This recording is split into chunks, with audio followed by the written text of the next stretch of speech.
Everyone, आज की हिंदी कक्षा में आप सभी का हार्दिक स्वागत है। स्टूडेंट्स, आज हम एक नया टॉपिक स्टार्ट करने वाले हैं जिसका नाम है विसर्ग और हलन। ओके, तो स्टार्ट करते हैं। सबसे पहले विसर्ग। विसर्ग किसे कहते हैं, क्या होते हैं और कहाँ इनका यूज किया जाता है।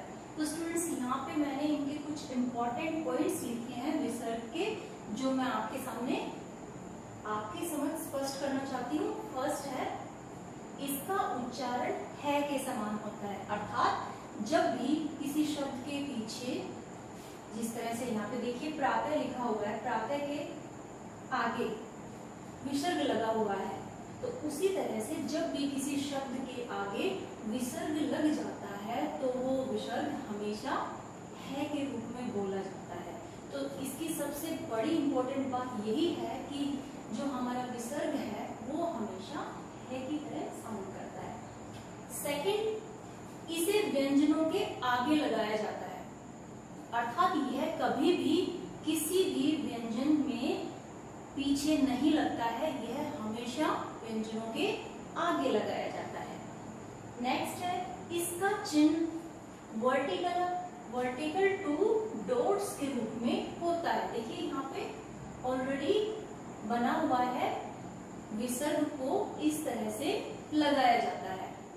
नेक्स्ट है, इसका प्रयोग हमेशा संस्कृत के शब्दों के साथ होता है। स्टूडेंट्स, हमारी हिंदी भाषा में बहुत सारे शब्द हैं जो दूसरी भाषाओं से आए हैं। मैंने अपनी लास्ट वीडियो में आपको बताया था कि अंग्रेजी भाषा से भी हमारी भाषा में बहुत सारे शब्द आए हैं। उसी तरह से हमारी जो हिंदी भाषा है वो संस्कृत भाषा से बनी है, तो इस संस्कृत भाषा के भी बहुत सारे शब्द हमारी हिंदी भाषा में प्रयोग किए जाते हैं। उनमें से कुछ शब्द तो हैं जिनमें कुछ बदलाव के बाद प्रयोग में लाया गया है, लेकिन कुछ शब्द बिना किसी बदलाव के जो के त्यों हिंदी भाषा में यूज किए जा रहे हैं, उन्हीं शब्दों पर विसर्ग लगाया जाता है। सभी पर नहीं, लेकिन अधिकतर संस्कृत के शब्दों पर विसर्ग लगाया जाता है। वे शब्द जो संस्कृत भाषा से हिंदी में आए हैं लेकिन उनके अंदर कोई भी बदलाव नहीं किया गया है, उन्हीं शब्दों के साथ विसर्ग का प्रयोग किया जाता है। नेक्स्ट है, इसे अयोगवाह भी कहा जाता है। अयोगवाह क्यों कहा जाता है? क्योंकि इनका योग ना तो स्वर के साथ होता है और ना ही व्यंजन के साथ होता है। ना स्वर इसको अपने अंदर जोड़ते हैं, ना व्यंजन इसको अपने अंदर ऐड करते हैं, ये इन दोनों से अलग है। अयोगवाह को स्वर के बाद लिखा जाता है और व्यंजन से पहले लिखा जाता है। स्वर और व्यंजन ना होते हुए भी इसकी बहुत ही ज्यादा इंपॉर्टेंस है हमारी हिंदी भाषा में और इसको हम यूज भी करते हैं। नेक्स्ट यहाँ पर देखिए, मैंने एग्जाम्पल दिया है अयोगवाह चिन्हों का। हिंदी भाषा में ये 3 अयोगवाह वर्ण यूज किए जाते हैं। फर्स्ट है हमारा अनुस्वार, सेकंड है अनुनासिक और थर्ड है विसर्ग। इन तीनों वर्णों को विसर्ग कहा अयोगवाह कहा जाता है।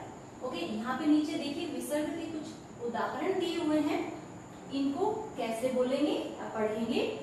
प्रातः है, अतः, दुःखः, संभवतः, मूलतः, पुनः, नमः, प्रायः, स्वतः, अंततः, प्रातः काल। मैं इन सभी शब्दों को एक बार दोबारा से रिपीट करती हूँ।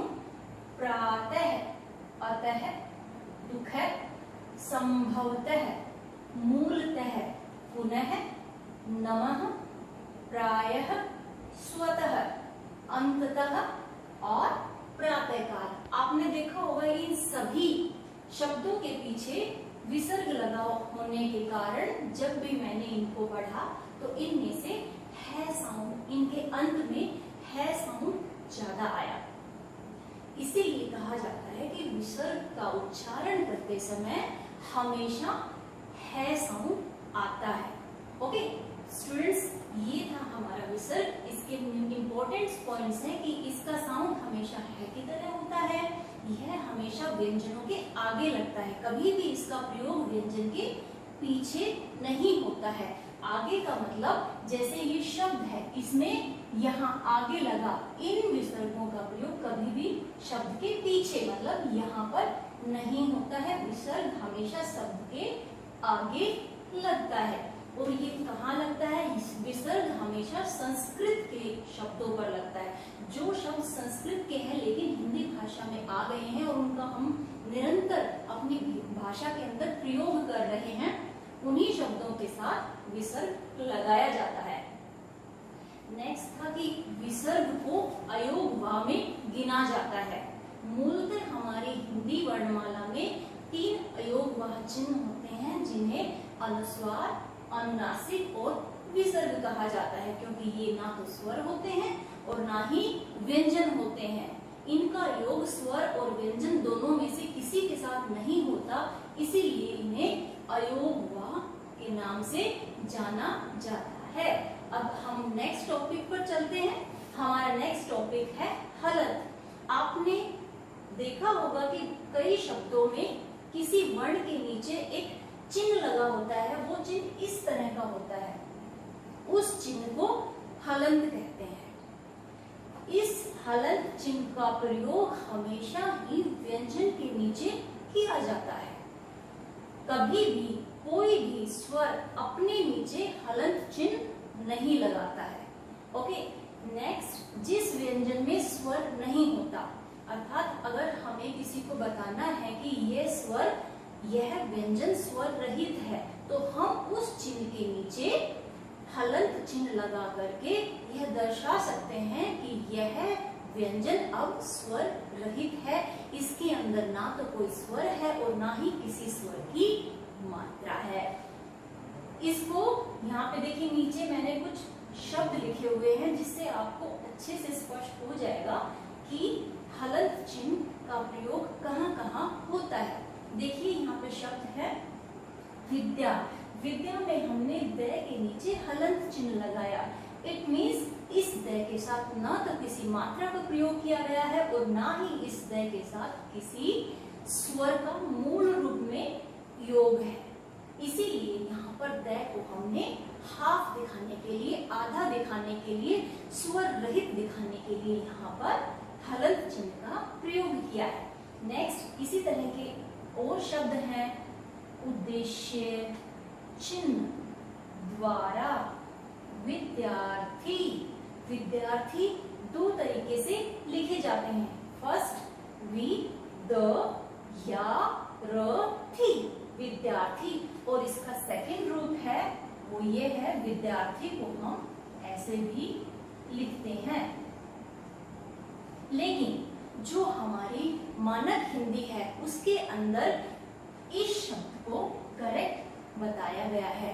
विद्यार्थी का रूप चेंज हो गया है, अब उसको इस तरह न लिख करके ज्यादातर इस तरह लिखा जाता है। लेकिन इसका अर्थ यह नहीं है कि यह शब्द गलत है, यह शब्द गलत नहीं है, लेकिन कुछ चेंजमेंट के बाद हिंदी मानक भाषा ने इस विद्यार्थी शब्द को मान्यता प्रदान की है। इसलिए अभी प्रकाशित होने वाली अधिकतर पुस्तकों में विद्यार्थी इस तरह से लिखा जाता है। नेक्स्ट शब्द देखिए, प्रसिद्ध। विद्यालय, विद्या जमा आलय, मतलब आलय का अर्थ होता है घर और विद्या का अर्थ होता है शिक्षा। ऐसा घर जहाँ पर हम शिक्षा ग्रहण करते हैं उसे विद्यालय कहते हैं। बुद्धिमान, अशुद्ध और पद्यांश, इन सभी में हलंत चिन्हों का प्रयोग किया गया है। किस लिए किया गया है? जिस वर्ण के साथ हलंत चिन्ह का प्रयोग हुआ है उसको हाफ दिखाने के लिए, स्वर रहित दिखाने के लिए ही यहाँ पर हलंत चिन्ह का प्रयोग किया गया है। स्टूडेंट्स, मैंने दोनों टॉपिक को यहाँ अच्छे से एक्सप्लेन किया है। फर्स्ट था हमारा विसर्ग और सेकंड था हमारा हलंत। दोनों का प्रयोग ही हिंदी भाषा में किया जाता है। विसर्ग का प्रयोग संस्कृत में भी किया जाता है। दोनों का प्रयोग हिंदी और संस्कृत दोनों में किया जाता है, लेकिन आज हम सिर्फ हिंदी के बारे में यहाँ पर पढ़ रहे हैं। विसर्ग संस्कृत के शब्दों के साथ लगता है, जबकि हलंत हमेशा व्यंजन के नीचे लगाया जाता है, उसको स्वर रहित दिखाने के लिए। ओके स्टूडेंट्स, इसी तरह से मेरी जो नेक्स्ट वीडियो आने वाली है उसमें मैं आपको बताऊंगी कि कौन कौन से शब्द हैं जो दूसरी भाषाओं से हमारी हिंदी भाषा में आए हैं और हम उनका प्रयोग भी कर रहे हैं। आप मेरी नेक्स्ट वीडियो जरूर देखिए। तब तक के लिए थैंक यू।